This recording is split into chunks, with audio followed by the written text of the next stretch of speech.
The rain found Clara Whitcomb before Mercy did. It soaked through the lace of her wedding dress, ran cold down her spine, and turned the hem from white satin into a ragged brown ribbon of mud. In her left hand, she still held the small bouquet of prairie roses she had chosen that morning, before she learned how quickly love could drive away in a polished carriage and leave no tracks but shame. By midnight, the train station in Briar Creek had gone quiet. Only Clara remained beneath the wooden awning, listening to the rain drum on the tin roof and the distant whistle of a freight train that was not coming for her. Her fiancé, Nathaniel Vale, had said only one thing before leaving. "You were useful once, Clara. Don't make this uglier than it has to be." Then the carriage lanterns vanished down the road. She stood there long after the porter locked the ticket window, long after the last curious townsfolk stopped pretending not to stare, long after her hands stopped trembling and simply went numb. At her feet lay a torn strip of her wedding veil, caught against the platform boards like a pale bird that had forgotten how to fly. She bent to pick it up, but her fingers would not close. That was when she saw the light. Across the muddy street, past the feed store and the darkened barber shop, a small amber glow burned in the window of an old bakery. The sign above the door read, "Elias Bell, bread, pies, coffee." The letters had faded from years of sun and storm, but the light behind the glass was steady. Clara did not remember deciding to cross the street. She only remembered the sound of her ruined shoes sinking into mud, the smell of wet dust rising from the road, and the bell above the bakery door giving one tired little ring when she stepped inside. Warmth met her first, then the smell of yeast, cinnamon, coffee, and wood smoke. A man stood behind the counter, sleeves rolled to his elbows, flour dusting his dark shirt like pale ash. He was tall, broad-shouldered, and quiet in the way old barns were quiet, not empty, only full of things no one asked about. He looked at Clara. He looked at the dress. Then he reached for a towel. Not a question, not pity, not even surprise. Just a towel, clean and folded, placed gently on the counter between them. "You'll catch your death standing in that," he said. His voice was low, rough at the edges. Clara tried to answer, but all that came out was one small breath. The man turned, poured tea from a blackened kettle, and set the cup beside the towel. Then he took an old blue apron from a peg near the oven. It was worn thin at the ties and patched once near the pocket with careful stitching. "You can sit by the stove," he said. "No one has to know where you are tonight." That kindness nearly broke her. Not because it was large, because it asked for nothing. Clara sat in the chair nearest the oven, holding the tea between both hands. Steam rose against her face. Rain tapped the windows. Somewhere in the back room, a clock ticked slowly, as if time itself had chosen not to hurry her grief. The old apron lay across her lap. It smelled of flour, smoke, and lavender soap. She pressed her fingers into the patched pocket and felt something stiff inside. A small recipe card, yellowed with age, slid halfway out. On it, in faded handwriting, were the words, "Honey bread for rainy mornings." Clara stared at it until the letters blurred. Elias noticed, but he did not take it from her. "My wife wrote that," he said after a long while. Clara lifted her eyes. The silence after those words told her not to ask more. So she didn't. By morning, the rain had softened to a mist, but Clara's life still lay in pieces. She had no room paid for, no family close enough to come, no courage to walk past the church where garlands still hung from the door. She could feel the town's whispers waiting for her outside like cold hands. Elias gave her coffee and a slice of yesterday's bread with apple butter. "You know how to work?" he asked. Clara almost laughed. She had been raised to pour tea without clinking china, to smile without showing sadness, to stand pretty beside men who discussed money as if women were furniture. "I can learn," she said. Elias studied her a moment. Then he nodded toward the flour bin. "Learning starts there." By noon, Clara Whitcomb, who had been dressed for marriage the day before, was covered in flour up to both elbows. The wedding dress hung behind the stove, drying stiff and stained, its lace darkened where mud had claimed it. Elias had given her a plain skirt left behind by a traveling widow, and the blue apron now wrapped around her waist. Her hands, once carefully gloved, sank into dough. At first she fought it. The dough clung to her fingers, resisted her, folded badly beneath her palms. Elias said very little. He only showed her again. "Don't force it," he murmured. "Bread remembers rough hands." So Clara softened. She pressed, folded, turned. Pressed, folded, turned. Outside, wagons passed. Men glanced in, then away. Women slowed their steps. By afternoon, everyone in Briar Creek knew the abandoned bride was working at Elias Bell's bakery. Clara waited for shame to swallow her. Instead, something stranger happened. The dough rose. It rose beneath a linen cloth beside the warm stove, quiet and sure, as if it had no interest in yesterday's humiliation. For the first time since Nathaniel's carriage disappeared into the rain, Clara breathed without pain. Days became weeks. The town moved slowly around her, as western towns do, by train whistles, church bells, supper smoke, and the changing light on dusty windows. Clara learned to wake before dawn, when the sky was still violet and the bakery smelled of banked coals. She learned to measure flour by touch, to tell when coffee had boiled too long, and to crimp pie crust with the side of her thumb. She burned biscuits. She oversalted soup. She dropped an entire tray of molasses cookies and stood there, horrified, while Elias quietly picked one up, brushed it against his sleeve, and ate it. "Not your worst batch," he said. It was on the floor. Floor improved it. That was the first time she laughed. It surprised them both. Elias did not laugh often. He smiled even less. But sometimes, when Clara looked away quickly enough, she saw something gentle pass across his face, like sunlight crossing the floor and vanishing before one could point to it. He had a habit of touching the blue apron's patched pocket whenever he passed the peg where it hung at night. Not holding it, just brushing it once with his knuckles. Clara noticed. She noticed, too, that he never baked honey bread unless it rained. On rainy mornings, he would take out the yellowed recipe card, set it beside the bowl, and stand still for a moment before beginning. One gray dawn, Clara finally asked, "Was honey bread her favorite?" Elias sifted flour without looking up. "It was my daughter's." The room seemed to grow smaller around those words. Clara's hands stilled. Elias kept working, but his voice changed, going quiet in a way that made the oven fire sound too loud. "Her name was Ruth. 6 years old.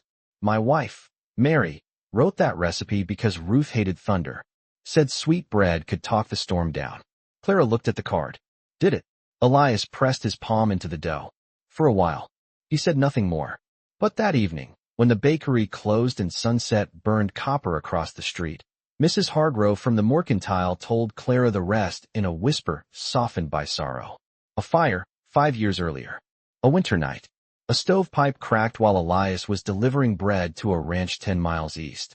By the time he returned, the house beside the bakery had burned down to black beams. Mary and little Ruth had not made it out. After that, Elias stopped speaking unless words were necessary. He rebuilt the bakery because there was nothing else to do with his hands. Clara went quiet after hearing it. That night, she found Elias alone by the oven, the blue apron folded on the table. "I'm sorry," she said. He did not ask how she knew. He only stared at the dying coals. Folks are always sorry after there's nothing left to save. Clara sat across from him. For a long time, neither spoke. Then she reached into the apron pocket and touched the recipe card. "Maybe some things aren't saved all at once," she said. "Maybe they're saved every time someone remembers them right." Elias looked at her then, really looked, and something in his silence shifted. If gentle stories of love, memory, and second chances have a place in your heart, consider subscribing. There are more quiet stories waiting under the sunset. Spring came to Briar Creek slowly. Dust replaced mud. Wildflowers rose along fence lines. The evening train blew through town at 6, dragging gold light behind it. Clara's wedding dress, once hidden behind the stove, was cut into clean strips. She used part of the lace to line the bakery's bread baskets. The first time Elias noticed, he stared at the basket for a long while. "You don't mind?" he asked. Clara looked down at the lace, now holding warm rolls instead of broken promises. "No," she said. "It finally has honest work." Word spread that Clara's pies were worth crossing town for. She made peach pies with sugared crust, blackberry tarts, and little hand pies dusted so lightly with flour they looked kissed by winter. But honey bread remained Elias's alone, until the day Nathaniel Vale returned. He came in a black carriage polished bright enough to insult the street. His boots were clean. His hat was expensive. His smile had the same smooth emptiness Clara remembered from the night he abandoned her. 2 men followed him into the bakery, carrying papers. The bell above the door rang sharply. Clara was arranging loaves in the window. Elias stood behind the counter, wiping his hands on a cloth. Nathaniel removed his gloves finger by finger. "Well," he said, looking Clara over. "From wedding dress to flower dust. I suppose even fallen women need employment." The bakery went still. Clara felt the old wound open, but not as wide as before. Elias set the cloth down. "You'll speak civil in my shop." Nathaniel smiled. "Your shop?" "For now." He placed a document on the counter. "I'm purchasing this block. The livery, the feed store, the empty lot behind the church. This bakery sits inconveniently in the middle of progress." Elias did not touch the paper. "It's not for sale. Everything is for sale to a man who knows where the debt is buried." That sentence landed hard. Elias's jaw tightened. Nathaniel leaned closer. "Your late wife's medical bills. Repairs after the fire. Loans taken in grief are still loans, Mr. Bell. Sign willingly, and I'll let you leave with dignity. Refuse, and I'll have this place seized." Clara looked at Elias. For the first time since she had known him, he seemed older than his years. Nathaniel turned to her. "And you, Clara, I might even find you a position. Not a respectable one, perhaps, but suitable." Clara's fingers curled around the edge of the breadbasket. The lace from her wedding dress trembled beneath her hand.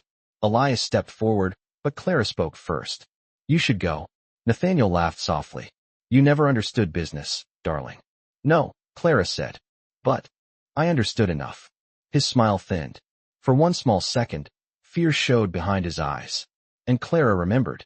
Not everything. Not then. But enough. A ledger left open on Nathaniel's desk. Names of farmers. False fees.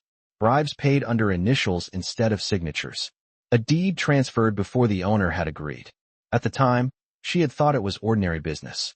Nathaniel had told her so. He had kissed her forehead and said, "Pretty women needn't trouble themselves with ink." But Clara had read more than he knew. She had remembered more than he deserved. That night, after Nathaniel left the bakery with his threats hanging in the air, Elias sat alone at the table where dough usually rested. The old recipe card lay between them.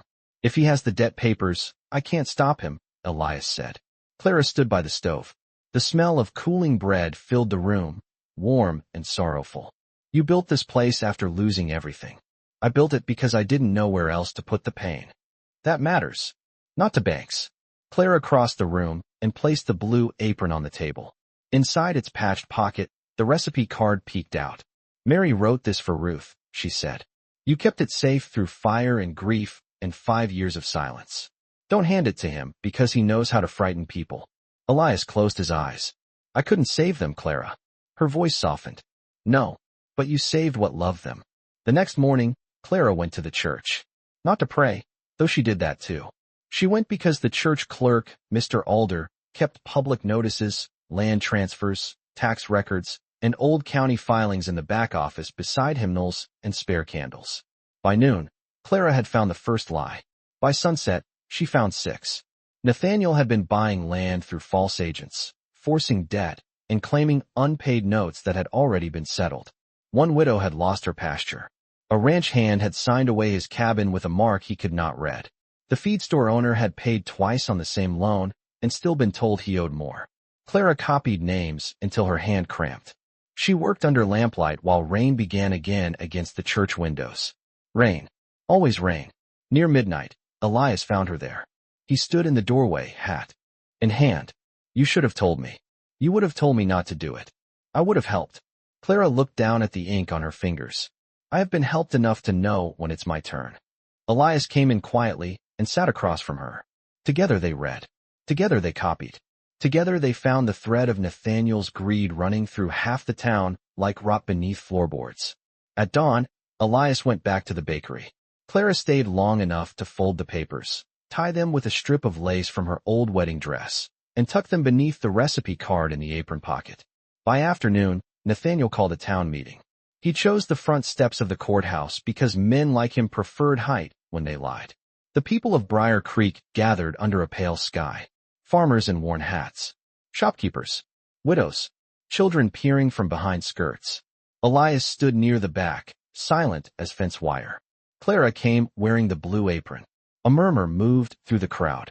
Nathaniel smiled as if she had arrived for his amusement. "Miss Whitcomb," he said, "have you come to defend your baker?" "No," Clara answered. "I came to return what belongs to this town." She took the folded papers from the apron pocket.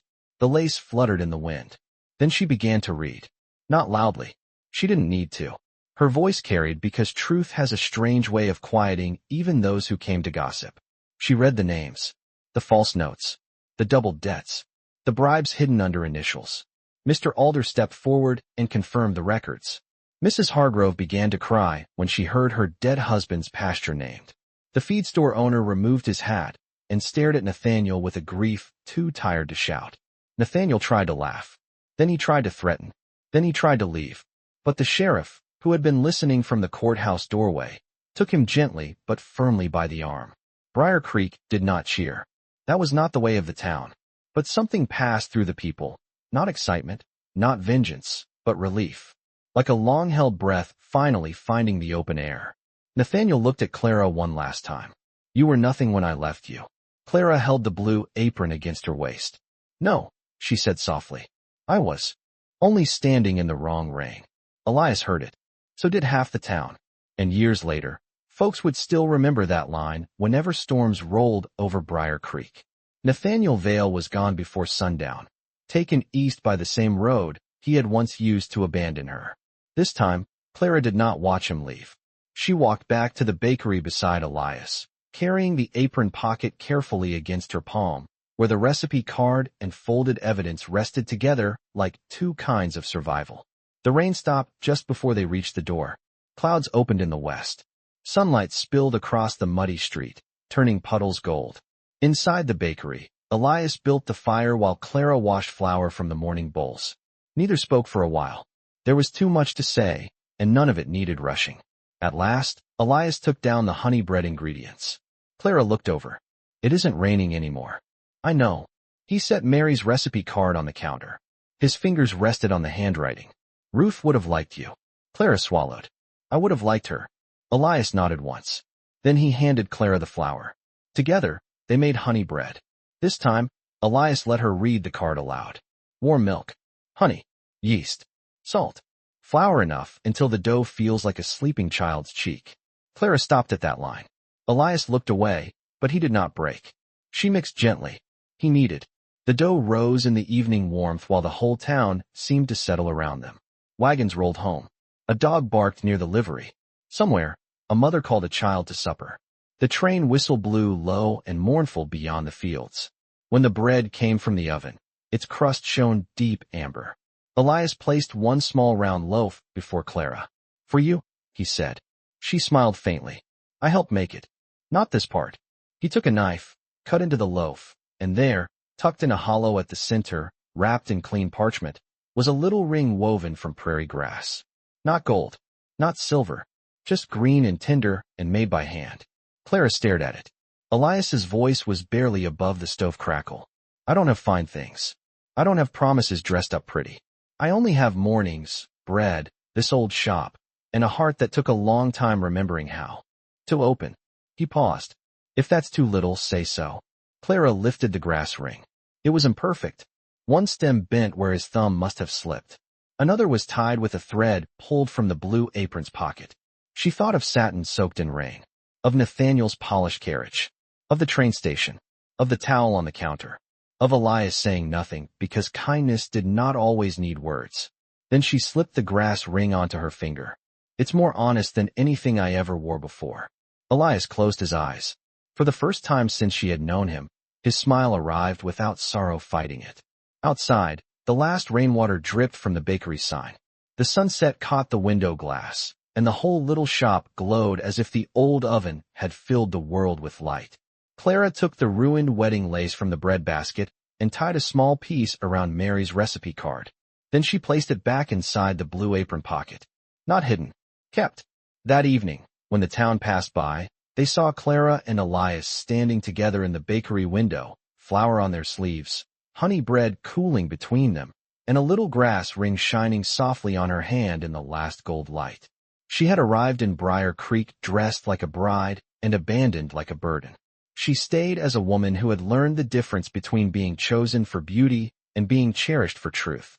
And long after the sunset faded, The old bakery still held the warmth of that answer.